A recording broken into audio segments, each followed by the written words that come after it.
When I first met Emily, she was sunshine after years of rain. I'd been through heartbreak before, but she was different, warm, patient, the kind of woman who looked you in the eyes and made you believe in forever. We married after a year, moved into a quiet neighborhood outside Seattle, and built what everyone else saw as a perfect life. But perfection has a strange way of hiding the cracks beneath. It started with small things. Late night calls she said were from work. A sudden obsession with fitness, with clothes she hadn't worn since college. I told myself it was stress, that the long hours at her firm were taking a toll. But deep down, I knew something was off. Then one night, I saw it. Her phone lit up beside her on the bed. A message from someone named Evan. Can't stop thinking about last night. The words burned into me. My chest tightened. She stirred beside me, unaware that her world, our world, had just shattered. I didn't confront her that night. I couldn't. Instead, I stared at the ceiling until morning, listening to her breathing, memorizing the sound of the woman who'd betrayed me. By dawn, I wasn't angry. I was cold. And in that cold, I made a promise. She wouldn't just regret cheating. She'd wish she'd never met me. The next few weeks were a blur of quiet investigation. Emily thought I was distracted by work, but I was documenting everything. The calls, the texts, the secret lunches she thought I didn't know about. I even followed her once, staying far enough behind to watch her meet him at a hotel downtown. She smiled at him in a way she hadn't smiled at me in months. That image stuck in my head. Her laughter. His hand brushing her hair back. The soft look of someone in love. When she came home that night, she kissed me on the cheek like nothing had happened. Long day, she said, pouring herself a glass of wine. I nodded, smiling back. Yeah, I said softly. For both of us, inside, something inside me had already died. But in its place, something new was born. Patient, meticulous, and merciless. I started transferring money, slowly, carefully, moving our savings into accounts only I could access. The house, the cars, even her precious designer things. All of it was already mine on paper. While she slept beside me, dreaming of another man, I was rewriting the ending of her story. Revenge isn't about rage. It's about control. And I had plenty of it. I became everything Emily needed me to be: attentive, calm, affectionate. The perfect husband. The guilt made her softer with me, more careful. She started cooking dinners again, leaving small love notes on the counter, pretending nothing had ever happened. Maybe she thought I didn't know. Maybe she was just waiting for the right moment to leave. Either way, I decided she wouldn't get the chance. I began planting seeds. Quiet, invisible things. First, I started recording her phone calls with a simple app she'd never notice. Then I hacked into her email, taking screenshots of her exchanges with Evan. The messages weren't just romantic, they were explicit, detailed, and damning. The kind of messages that could ruin her career if they ever saw the light of day. Then came the financial part. I moved our joint savings into an investment account under my name only. Every transaction looked normal, every withdrawal justified. Emily never noticed. The next step was psychological. I began creating distance, small disagreements, subtle silences. I wanted her anxious, off balance, doubting herself. And it worked. One evening, as she scrolled through her phone, I watched her face pale. Is something wrong? I asked, feigning concern. No, she murmured. Just work stuff. She was lying, of course. Evan was getting distant, her messages unanswered. She didn't know I'd already gotten to him. A week earlier, I'd arranged a meeting with Evan, posing as a potential investor through a fake company I'd set up. We met in a cafe, and after a few minutes of small talk, I dropped a single photograph on the table, a candid shot of him and Emily at the hotel. His face went white. Who are you? He asked quietly. Let's just say, I replied, I'm someone who knows what you've been doing, and someone who can make sure your wife does too. I never had to raise my voice. I didn't threaten him. I just let him see what he stood to lose. Within days, he ended things with Emily, coldly, completely. That night, she came home broken. I watched her cry in the shower, whispering his name through the running water. And for the first time, I felt something close to satisfaction, but I wasn't done yet. Not even close. My revenge wasn't about destroying her heart. It was about dismantling her entire world, piece by piece, until she had nothing left but the truth, and I was saving that truth for last. Once the first bones of the plan were in place, the final phase demanded patience and surgical precision. It wasn't about dramatic revelations. It was about the slow removal of support until the thing you once knew could no longer stand. I had the ledger, the messages, the photographs, but evidence alone was an empty room unless it was presented to people whose daily work is to notice risk and act on it. I built pressure where institutions lived: HR, finance, compliance, and the quiet, merciless machinery of reputation. I started with the smallest gears. A copy of a doctored invoice slipped into a vendor folder. A carefully labeled PDF accidentally attached to an interoffice memo. Nothing sensational, only the kind of administrative anomaly that would prompt a review. People in offices don't like surprises. They act fast to close holes. I wanted the hole to widen. Next, I tightened the financial screws. Using access I'd quietly secured earlier, I moved further funds into accounts that would complicate her ability to defend herself. I didn't take everything, yet, because real damage is contextual. I left crumbs that pointed to mismanagement, and then nudged the right people to look. Small transfers became a pattern. Patterns become narratives. Narratives become investigations, but evidence must be believable. I went to the one place where truth becomes unavoidable: paper, signatures, timestamps. I arranged for copies of the incriminating emails and invoices to be notarized as exhibits and placed them, anonymously, into the hands of a compliance consultant I'd cultivated through Jack. He did the rest. A discreet report is issued, then another, then HR requests a meeting. It's procedural, faceless, and brutal in its efficiency. Meanwhile, I fed the rumor mill in social environments where Emilis's name mattered most. A neighbor's dinner party, a volunteer group's coffee morning, a private school fundraiser, each a tiny stage where someone's whisper becomes a rumor. I planted questions, never answers. People talk. People fill the gaps with punishment. Her social web began to fray. Invitations dried up. Colleagues gave shorter greetings. That isolation does the work loud accusations cannot. It makes the accused feel the world withdraw. I also orchestrated a business hiccup that would force her to appear incompetent in the place she trusted most. I timed a vendor follow-up so that a missing approval, one she had processed for Mark, would surface during a board review. It was the kind of administrative heat that made managers nervous and compliance teams thorough. The board sent a memo. That memo became a line on a file. The file invited questions. The questions invited subpoenas. Even then, I let her believe she had time. She called me frantic once, voice breaking as threats and pleas tumbled together. "Please, I can fix this," she begged. Her desperation was thin and raw.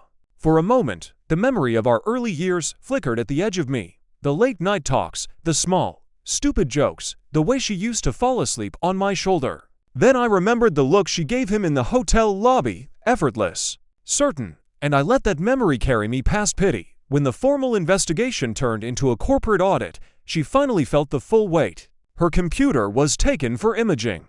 Her bank records were subpoenaed. She stood in a glass conference room, hands folded, explaining a string of routing codes that the forensic accountant read aloud like a sentence in a foreign language. The more she explained, the worse she sounded. Explanations that lack documentation are just noise. The night before the public announcement, I sat alone in my car in a quiet lot and felt nothing for a long time. I had planned, executed, and watched as my hands tightened the noose. The evidence would be released the next morning in a controlled fashion, not a smear, but an inevitable disclosure through the channels that make things real. HR would issue a statement, compliance would escalate to legal, and the press would pick up the whisper when it became too loud to ignore. When she found out, she didn't fall apart on cue. She moved with the silent efficiency of someone who knew her options had narrowed to two: hide or cooperate. She chose to cooperate. She handed over passwords, signed affidavits, tried to buy time with tears and promises to make amends. It was too late. The machinery was running, and machines don't care about regret. That night she slept on the couch while I lay awake, cataloguing the last steps. In the morning, the world would awaken having already decided the shape of her tomorrow. I thought about revealing myself, about confronting her face-to-face with everything I'd built and watched collapse. For a second, the image of her apology crossed my mind, and I felt a strange animal urge to hear her plead. But the plan was never about that catharsis. It was about ensuring the truth could no longer be bent or bought. Just before dawn, my phone buzzed. A single anonymous tip had been given to a small local blog that covered corporate scandals. It was enough. The blog ran a careful piece, facts, not opinion. Documents attached, not accusations. By lunchtime, the story had grown teeth. Editors called. HR issued the terse statement. The company froze accounts. The press began to circle. From my kitchen window, I watched her step out onto the balcony, put her face to the cold air, and whisper something into the street. I imagined what she might be saying. A plea, a prayer, a bargain with ghosts. I understood then one dreadful thing. You can destroy a life in methodical, impersonal steps and still be haunted by the intimacy of the ruin. The final act was close. The reveal I had saved for last would not be a shout, but a slow illumination, a handoff of the dossier to authorities, followed by a sealed email to people whose decisions mattered. It would be the kind of justice that leaves no performance possible, no excuse plausible. I closed my eyes and let the quiet do its work. When the storm finally broke the next day, it was not with thunder, but with an avalanche of forms, inquiries, and unavoidable meetings. She called me once, voice small and hollow. Why? I did not answer. The plan had been about control. The question deserved no reply. Everything moved, as it always had, on its own momentum. And in the space between the falling pieces, I felt the first real crack inside me. The slow acknowledgement that some victories are not the healing you imagine, but a trade that comes with its own cost. When the newsroom called, it felt like a wrong note in a song I'd learned to play without thinking.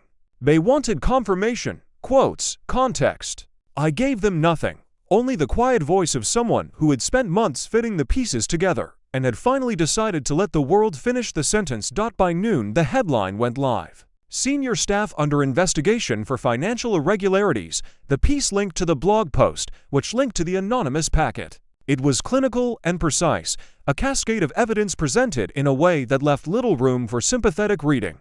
The comment threads ignited, the message board speculated, and the office that had once been Emily's stage became a place where people who once smiled at her asked uncomfortable, careful questions. She called me from the parking garage. Her voice was thin, like paper left in the rain. They've frozen my access. They want documents. They want everything. Her words piled up in my ears. She sounded far away, like someone speaking from a glass box. Do what they ask, I said, every syllable measured. Cooperate. Her intake of breath was a small, ragged thing. What did you do? She asked, and in the single question was the catalogue of every night I had stayed awake building an argument she couldn't outsob or outlie. You chose this when you started, I answered, and hung up. The next 48 hours were a blur of motions that had the grotesque efficiency of a machine. Investigators combed files. Counsel sat across from her in rooms with windows she could no longer see through.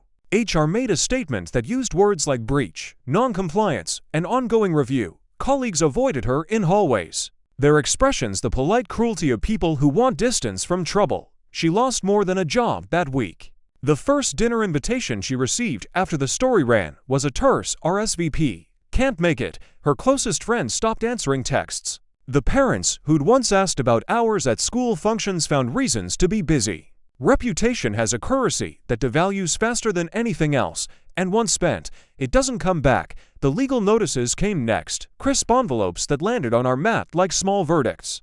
A subpoena. A request for documents. A bank placing a temporary hold. For someone who had moved through our life with a casual arrogance. The paper felt like cold chains. I watched her in the evenings as she sat with the glow of her laptop in a dark kitchen. The house echoing with the absence of the life we had curated together. Sometimes she would switch the camera off mid-call, and I'd hear only muffled breathing. Once, she looked up and caught me watching. Her face crumpled in a way I'd never seen, not with anger, not with calculated manipulation, but with a real, raw realization. The stage she'd built was burned down, and she had no understudy. People called to ask questions that had nothing to do with me. Acquaintances who wanted to know if it was true. Vendors checking invoices. Former colleagues whispering about detached oversight. I answered none of them. Silence had become an armor I wore with deliberate care. Then the knock at the door came. It was not a dramatic pounding. It was professional, a policeman's tone, and a business card that smelled faintly of disinfectant. We have a few routine questions regarding your wife's accounts, he said. We'd appreciate your cooperation. He was polite. The world was polite when it had power to extract. I gave them what I had been preparing to give. Copies of the files, backups, timelines. There was no theatrical catharsis to be had in that exchange, only pages and signatures and the quiet satisfaction that truth, when formatted correctly, will speak on its own terms. That night she didn't sleep. She sat at the kitchen table with her hands wrapped around a mug, unmoving. I approached the way you approach someone perched on a cliff and stunned to see the edge. "Is this what you wanted?" she asked, voice thin and dangerous with accusation. "No," I said. "I wanted accountability. I wanted the pattern to stop. And what have you gained?" She snapped. Pain edged the words like broken glass. I looked at her for a long time.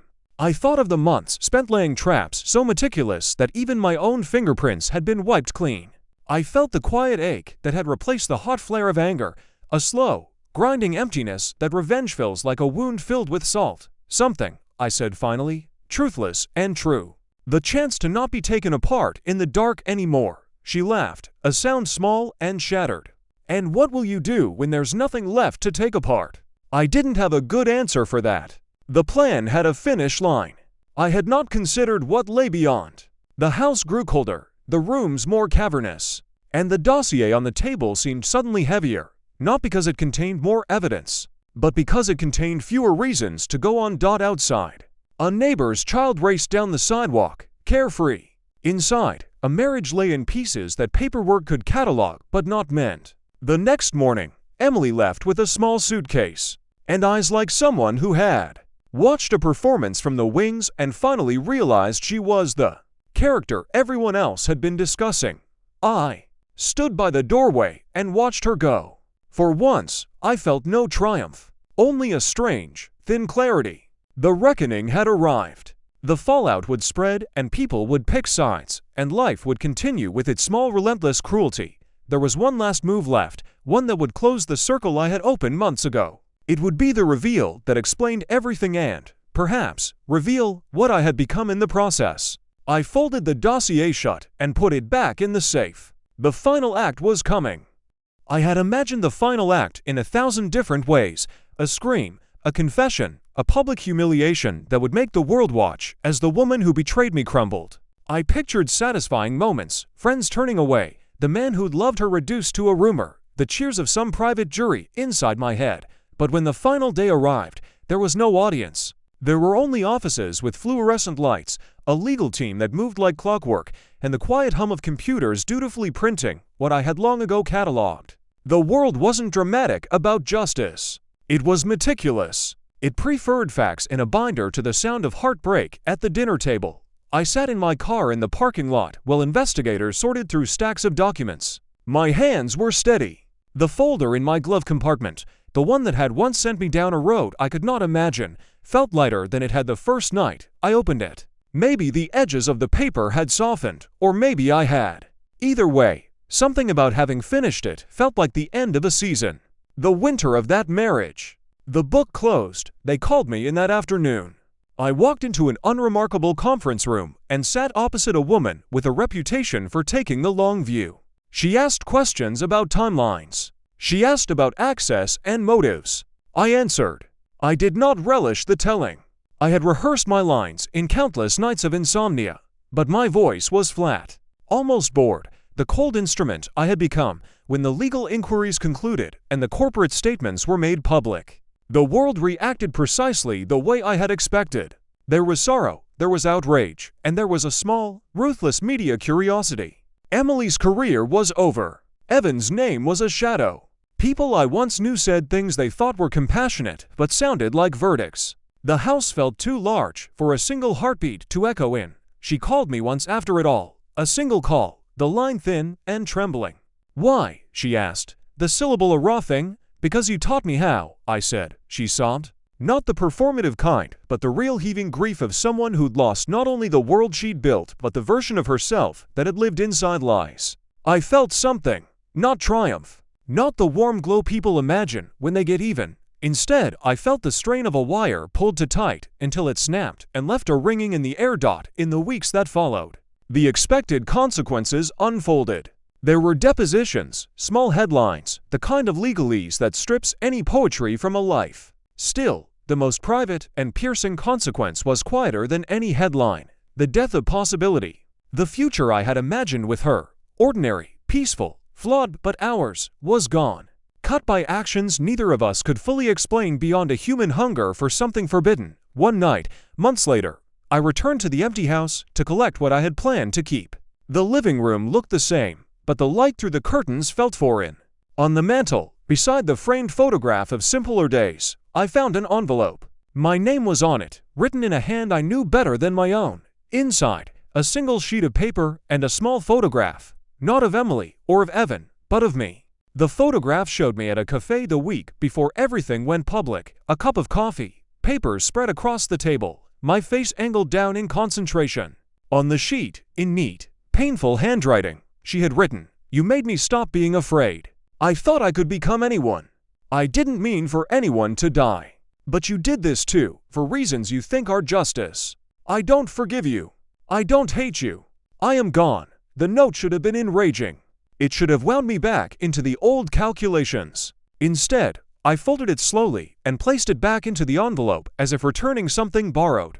I thought of all the nights spent making sure each scrap of evidence had a home, every timestamp a story. I thought of the man I had become, precise, patient, and terrible in a way that resembled justice. At dawn, I drove away, not to gloat or to watch her crumble further. I drove because there was nothing left for me in the small house with its perfect yard and the ghosts of dinners and movies. I left the dossier in a safe with a lawyer and told myself I would never open that drawer again. The road ahead was empty in a way that felt promising. For once, I had stopped trying to rebuild the past. I had dismantled it, piece by piece, until it would not stand. That had been the point. What I hadn't anticipated was the cost, the slow erasure of warmth, the thinning of whatever softness remained. On the bridge out of town, I stopped. The city lay behind me, and in the early light, it looked impossible to damage. The glass, the hum, the people moving inside as if nothing had happened. I thought of Emily's eyes the last time she saw me. I thought of the note, the photograph. I thought of all the ways we make each other without meaning to. Revenge, I learned in the silence after the storm, is not an answer. It's an action that reshapes who you are. It answered nothing. It rearranged. It made me a man who could architect ruin, and for all that skill, it did not restore what was lost. I folded my hands on the steering wheel, and, for the first time in a long while, I let myself feel the small, unadorned ache of having loved and been deceived and, finally, of having survived. The ache was honest. The ache was mine. I drove on. The road did not offer absolution, but it promised movement. And sometimes, in the quiet kilometers that stretched ahead, movement is the only mercy worth asking for.